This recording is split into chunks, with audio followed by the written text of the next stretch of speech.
This is a really nice, I'd call it a hack that I don't think a lot of people know is you can give it a role. Kind of like when I was talking about you can tell it how you want it to output it. It's the same idea. So if I am working on, some marketing plan, if I ask it to review it, it's going to review it through just kind of a relatively neutral bias. I know I said earlier that they have biases, but it's going to be as neutral as it could be.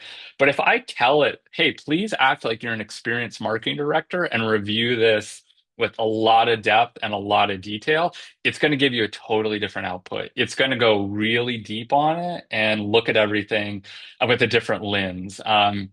So when you are working on something, I highly recommend trying to give it roles, like when you want to review something, or like that email we just created that's going to go to the families talking about the scratch cooking. You could say, act as a parent and review this email. How do you think this will be received? And it's going to give you a totally different look at it than what we might be able to do on our own.